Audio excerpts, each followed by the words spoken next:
ya un poco de, quizás ya lo hablé un poquito ayer, del ciego de nacimiento. A mí hace años atrás me impactó bastante.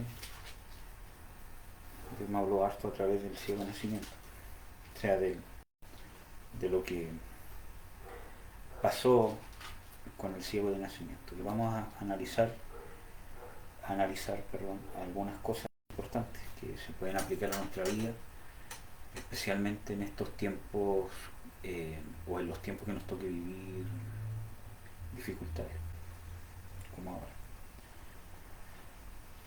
Juan 9, esto está en Juan 9, vamos a leer.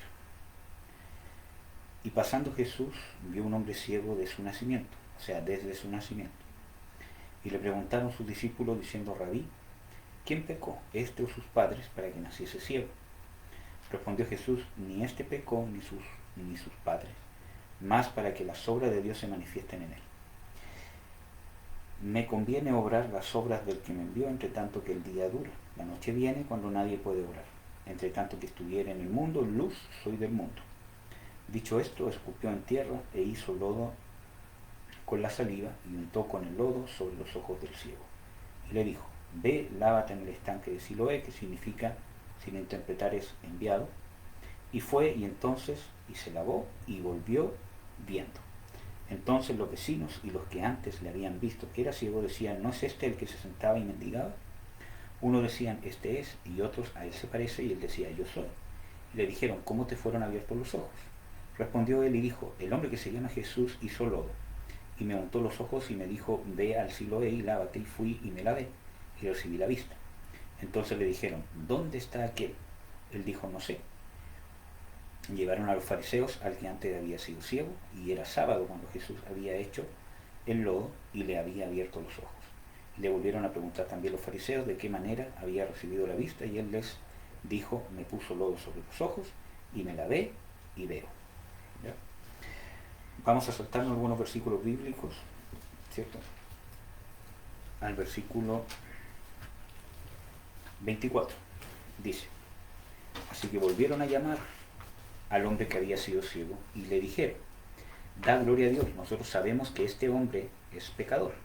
Entonces él respondió y dijo: si es pecador no lo sé, una cosa sé, que habiendo yo sido ciego, ahora veo.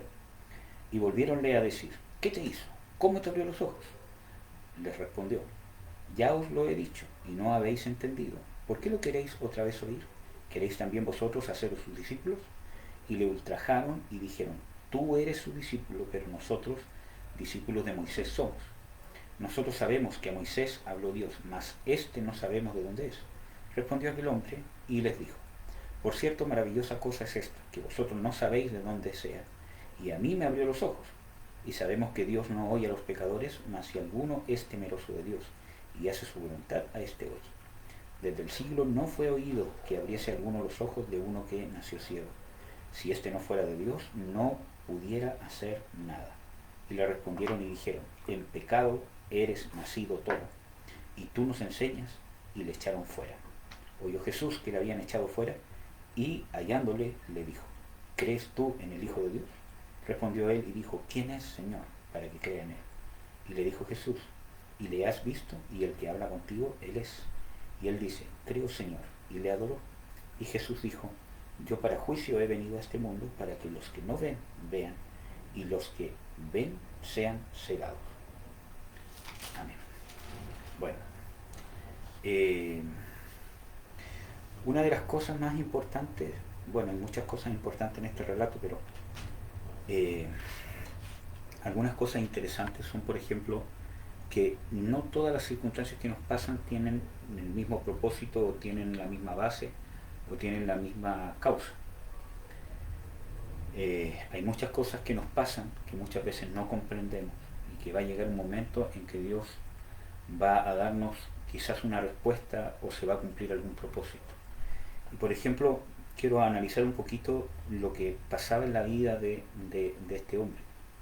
Nació ciego, y es una persona que fue tildada de pecador desde el día que nació. Sus padres fueron tildados de pecadores, él fue tildado de pecador, y por ende mendigaba, o sea, vivía una vida de pobreza, de abandono, de rechazo, ¿cierto? Entonces vemos de que toda esa vida que él había vivido, porque aquí habla de que es un hombre, y para la Biblia por lo menos un hombre debe tener 20 o 25 años para arriba. Para, esa edad es considerada en la Biblia un hombre o un varón, ¿cierto? De 20 a 25 años para arriba. Entonces, mínimo tenía 20 años. Por lo tanto, vivió una vida de contradicciones, vivió una vida de quizás sentirse hasta rechazado por Dios. Y si los líderes espirituales de esa época, que eran los fariseos, ¿cierto? Todo lo demás, lo tildaban de pecador, que él había nacido en todo de pecado, es probable que él sí se lo haya creído y se haya preguntado toda su vida: Señor, ¿en qué pequé? Muéstrame en qué pequé para poder pedirte perdón. ¿Por qué no hay alguna ofrenda que yo pueda dar? ¿Cierto? Porque según la ley de Moisés, ¿cierto? Si alguien hacía un pecado por hierro, podía, ¿cierto?, hacer una ofrenda y ese pecado era perdonado, pero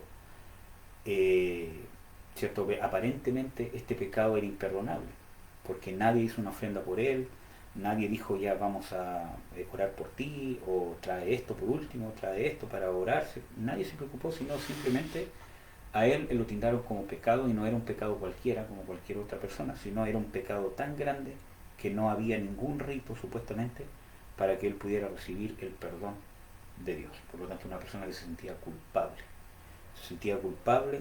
y abandonado y quizás hasta rechazado por Dios, de vivir una vida de mendigo sin haber visto nunca, y tildándolo como pecador sin saber ni siquiera qué pecado había cometido, y sin que nadie se preocupara de ministrarlo o de reconciliarlo con Dios. Simplemente lo ponían ahí y que mendigaba, y ahí estaba. Pero vemos el trato que Dios hizo en el corazón de este ciego de nacimiento. ¿Y cómo vemos el trato que hizo? A través del fruto. Siempre vamos a ver el trato que Dios hizo en nosotros a través del fruto, si realmente lo tomamos con una actitud correcta. El fruto que dio esta persona es que él ya era un discípulo de Dios. Y lo declara él mismo en el versículo 27, donde le dice: ¿por qué lo queréis oír otra vez? ¿Queréis también vosotros haceros sus discípulos? Por lo tanto, él está declarando de que ya era discípulo de Jesús, sin ni siquiera saber quién era Jesús. Porque cuando Jesús fue a conversar con él, ¿cierto?, él no sabía que él era el que lo había sanado. Entonces, sin ni siquiera saber quién era Jesús físicamente, ¿cierto?, o sin poder reconocerlo, él ya se había hecho discípulo. Por eso que cuando el Señor Jesucristo dice: ¿crees en el Hijo de Dios?, él dice: ¿quién es para que crea? Porque ya creía en el Hijo de Dios, pero no sabía quién era, porque nunca había visto. Pero sus ojos espirituales habían sido abiertos, porque había entendido que todo había tenido un propósito, y su corazón había sido un corazón agradecido y entregado por Dios. Entonces, a través del fruto que dio esta obra, ¿cierto?, en él, vemos el trato que Dios había hecho en él. Por eso que Jesús, que sí tenía discernimiento, dice: este no pecó, ni sus padres tampoco, sino para que las obras de Dios se manifiesten. Por eso nació ciego.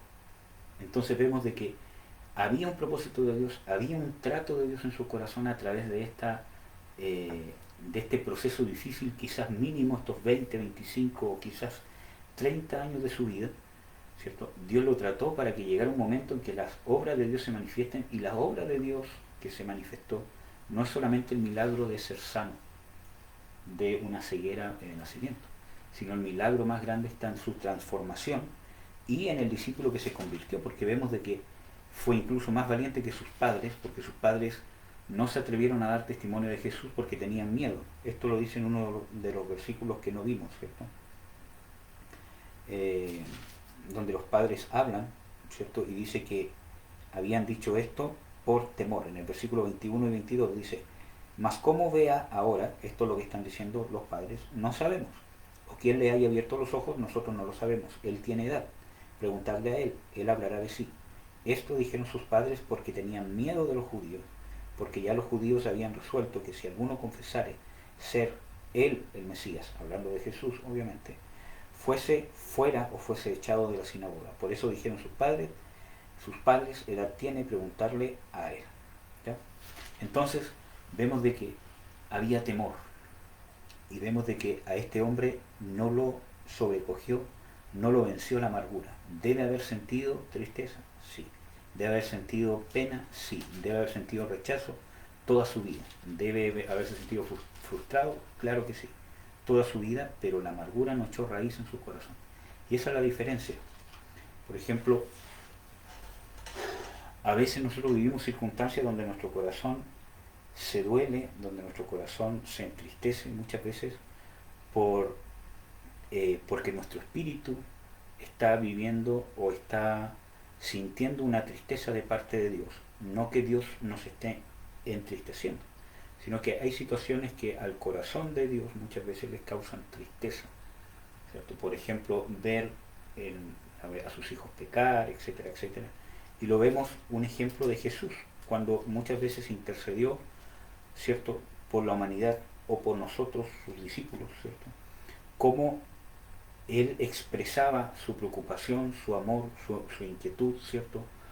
O su pena muchas veces por nuestra condición o por las cosas que habían de venir. Eso no significa que el Señor Jesús vivía en tristeza, sino que es inevitable que hayan situaciones que nos causen pesar, ¿cierto? Pero, ¿cuál es el problema? Cuando nosotros dejamos que eso eche raíces y nos amargue, nos defina, que empiece a definir nuestro carácter. Entonces, esta persona sí sintió rechazo, sí sintió abandono, incluso de parte de Dios, pero perseveró. Llegó el momento en que fue sanado y su conversión da testimonio del trato que Dios había hecho en él durante todo este tiempo. Llegó un momento, o debe haber llegado un momento, en que a través de este encuentro que tuvo con Jesús, pudo ver de que Dios siempre lo había amado, siempre estuvo con él en todo su caminar, y pese a todas estas cosas que sintió, pudo entender que la mano de Dios estaba detrás de todas estas cosas, para llegar a ese día y a ese momento determinado en que había tenido un encuentro con el Dios encarnado. Entonces, eso es lo que Dios quiere lograr con nosotros y aún mucho más, porque esta persona se convirtió en un discípulo valiente que dio testimonio ante los fariseos de quién era Jesús y de lo que Jesús había hecho en él, sin temor a ser echado de la sinagoga, y aún fue vituperado. Y dijeron: realmente tú has nacido en todo el pecado, eres pecador de nacimiento, ¿cómo nos vas a venir a enseñar, cierto, a nosotros? Entonces, él ya no tenía nada que perder, ya no tenía vergüenza. Y muchas veces nosotros tenemos que pasar este quebranto para perder, para despojarnos de nuestro estatus.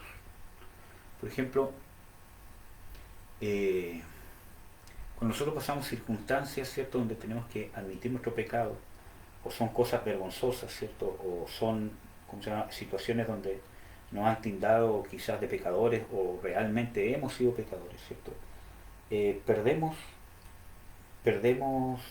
orgullo, perdemos de qué enorgullecernos, y eso es lo que tenemos que nosotros despojarnos, incluso de creernos espirituales, porque nos vamos a equivocar. Por lo tanto, este texto o este pasaje a mí me impactó mucho porque ¿cierto?, a través de esto pude comprender de que todas las cosas que había vivido en mi vida, especialmente las cosas que yo había cometido, ser víctima de los demonios, ser víctima de muchas circunstancias, de personas, de las circunstancias en que nos tocó nacer, el lugar en que nos tocó nacer, ¿cierto?, cómo vivir, cómo ser criados, cómo ser formados, ¿cierto?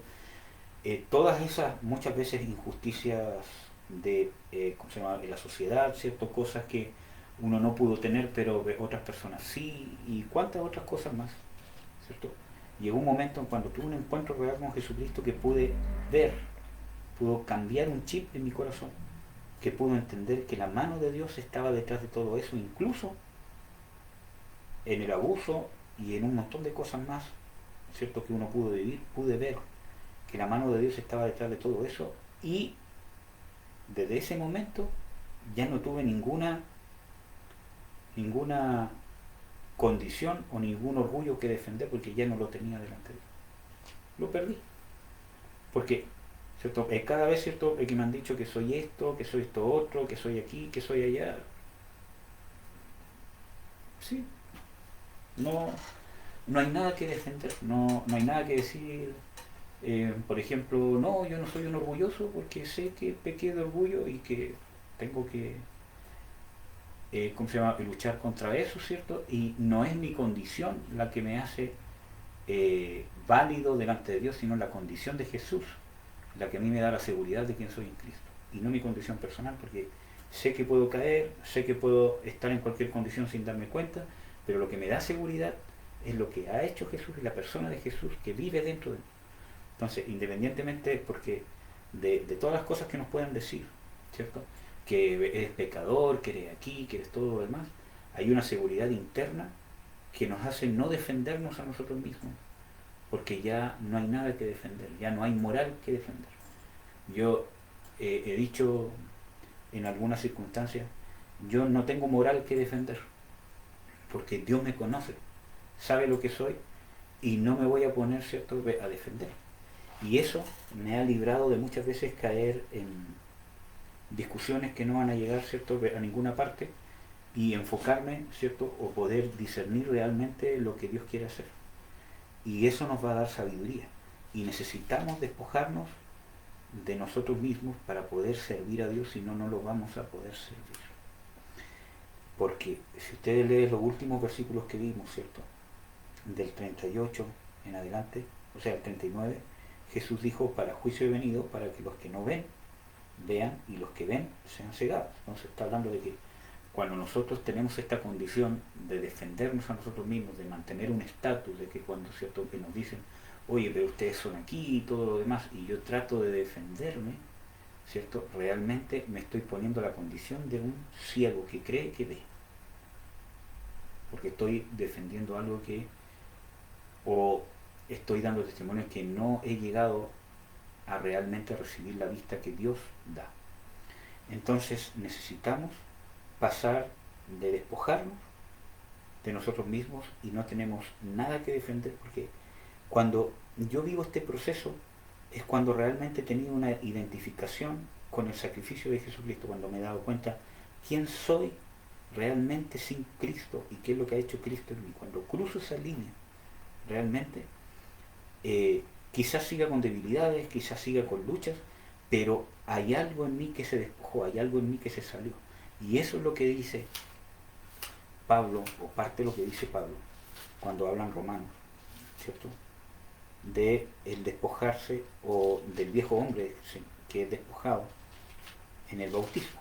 No está hablando del bautismo en agua, pero aquí lo dice.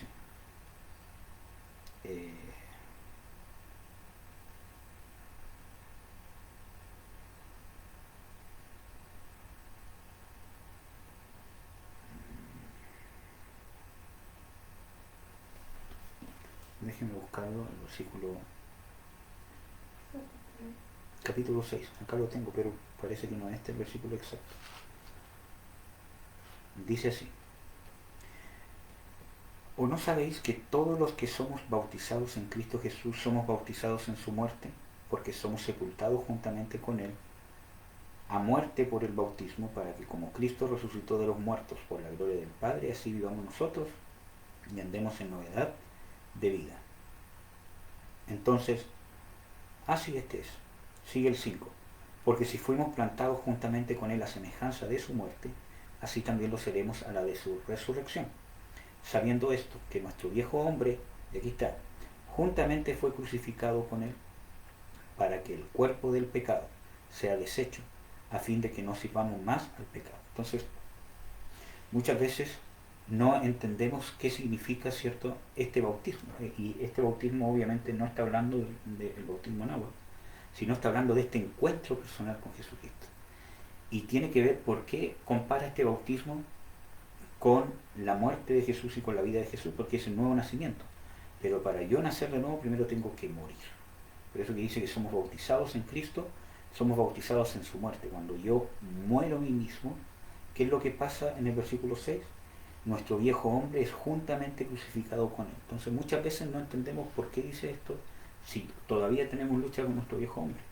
Porque lo que pasa en el momento de tu nuevo nacimiento, cuando realmente mueres para ti mismo, mueres para el mundo, te identificas con la muerte de Cristo, ¿cierto? Realmente hay un despojamiento, hay una, que también en la Biblia dice la circuncisión del corazón, ¿cierto? Entonces, hay un despojamiento, hay algo que se corta, hay una ligadura, hay una, hay algo del nuevo hombre que está pegado a tu corazón que se corta. Por lo tanto, ya no está ese amor al nuevo hombre, ya no está esa dependencia, perdón, del viejo hombre. Ese amor al viejo hombre se corta. Y el viejo hombre está en ti, pero ya no es tu identidad, ya no es, ya, ¿cierto? En el nuevo nacimiento eso se corta y eso no es mágico. Eso no pasa porque yo oro y digo, hoy Señor, tú eres el Cristo, sino que eso pasa cuando tú lo despojas, cuando tú te arrepientes, cuando tú dejas de amar tu condición, dejas de luchar por defenderte, dejas de luchar, ¿cierto?, por demostrarle a Dios que eres bueno o que eres digno de alguna cosa. Entonces, cuando pasa eso, como el caso del ciego de nacimiento, ¿cierto? Él se despojó de sí mismo, él, ¿cierto? Él pudo separarse, él pudo no amarse a sí mismo y no tenía nada que defenderse, porque cuando los fariseos le empezaron, ¿cierto?, a decir tú has nacido del todo en pecado, él en ningún momento dijo, pero no, si Jesús me sanó, si. Él lo único que dijo, yo lo único que sé, ¿cierto?, que yo, habiendo sido ciego, ahora veo, y que esta es cosa maravillosa porque ustedes no saben quién es todo lo demás, pero a mí me dio la vista. Entonces él estaba hablando de su nuevo nacimiento, que él había visto a Jesús, que él había tenido un encuentro personal con Jesucristo. Entonces, a eso y más tenemos que llegar nosotros. Por eso que dice que nuestro viejo hombre fue juntamente con el crucificado. Y muchas veces nosotros, siendo cristianos, no hemos experimentado este proceso a cabalidad del despojamiento. Y aún nosotros dependemos de nuestra condición para presentarnos delante de Dios, para resolver nuestros problemas, para resolver las cosas que nos toca vivir. Todavía, ¿cierto?, dependemos de nuestra condición y por eso nos sentimos culpables cuando no oramos, cuando no adoramos, cuando no leemos la Biblia. Y ciertamente hay cierta pesar que el Espíritu Santo nos va a poner, obviamente, porque tenemos que arrepentirnos, ¿sí? Pero el tema está cuando nos quedamos en la culpa, en la condenación, y nos empezamos a alejar de Dios en vez de acercarnos, porque nos sentimos avergonzados. Y obviamente esta es parte del proceso, sentirse avergonzado de haber pecado delante de Dios, eso es lógico.